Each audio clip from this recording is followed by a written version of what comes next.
Simply watching bonobos reveals how unlike chimps they are,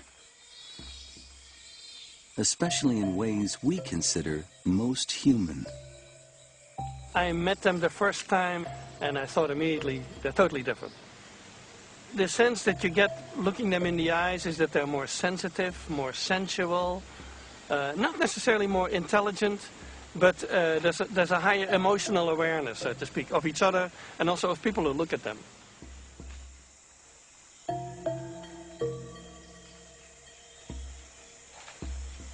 And there are other surprises.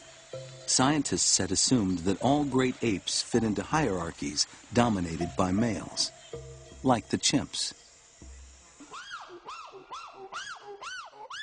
Chimpanzee society is horridly patriarchal, horridly brutal in many ways from the female point of view.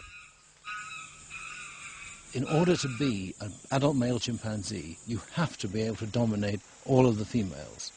So that's rough from the female's point of view. They regularly get beaten up in horrid ways. But female bonobos aren't dominated by males. Female bonobos are in charge. This was so unexpected that when researchers first reported it, they were met with resistance and disbelief.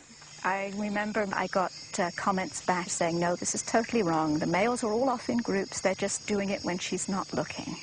And I kept being told I should look harder to find these all-male groups because they were there and I was just not seeing them.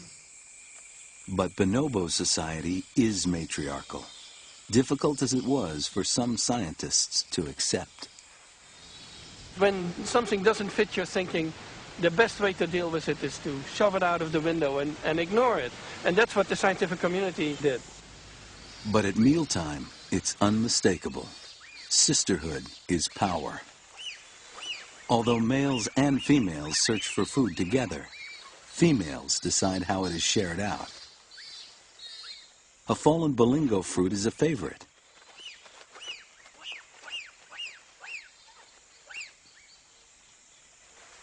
But it's the females who get to feed first.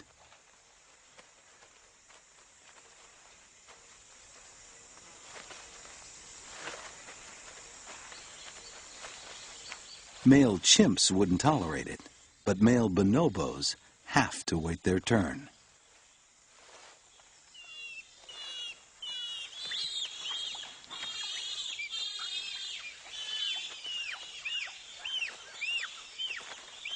The females often share food with each other.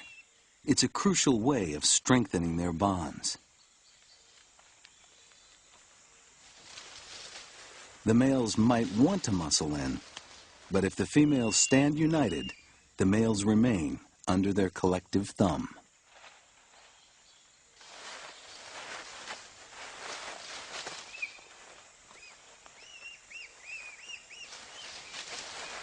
Individually, a male bonobo is stronger than a female. But shows of strength remain just that. Mostly, they're ignored. Male bonobos are also kept in check because they don't rely on each other for support. They lack the powerful alliances that give male chimps the upper hand. A male bonobo remains by his mother's side for much of his life. Sons of very high-ranking females get a very high social status.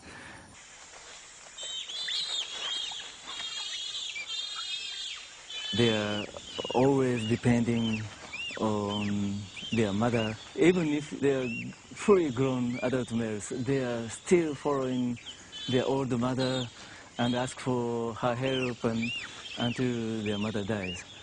And then when their mother dies, their social status will go down because they have no supporters anymore.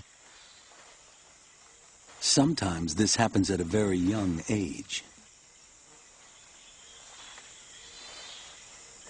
When this bonobo was 3 years old, his mother died.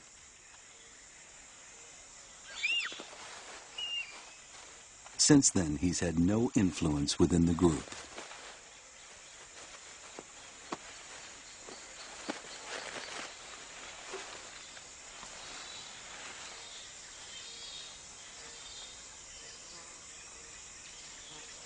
The other youngsters will play with him, but the play sometimes gets rough.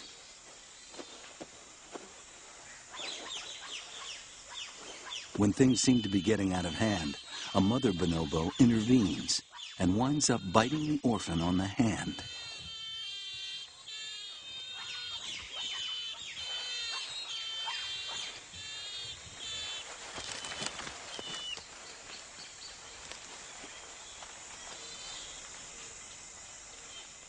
When she disappears, the young bonobo remains behind, studying the orphan's injured hand.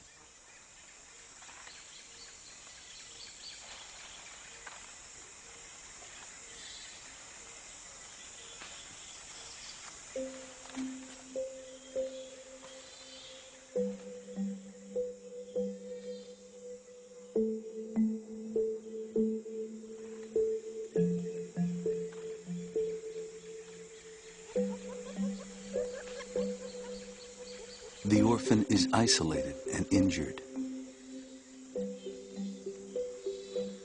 But eventually other youngsters will come to see what the matter is.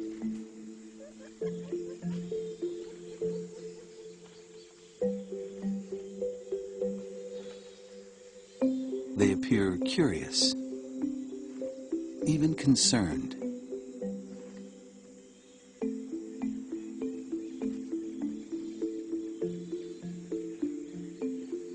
Though chimps are known to demonstrate this behavior, some researchers believe that bonobos are the most caring of all the great apes, except for us. Perhaps here is a glimpse of a behavior rooted in our shared past.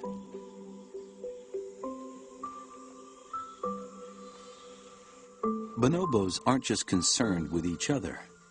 They are known to help other species too. There was a bonobo at a zoo in England who found a little bird, a starling, that had hit the window at the zoo. And the starling was stunned, and she picked it up. She took it in her hand, and she climbed to the highest point of her enclosure, the highest tree. And she wrapped her feet across the tree so that she had her hands free. And she unfolded the bird like this, like a little toy airplane. She sent it out, which I think is amazing because it means that, of course, not something she could do to a bonobo. That would be stupid to do that. But for a bird, that seems to be the appropriate help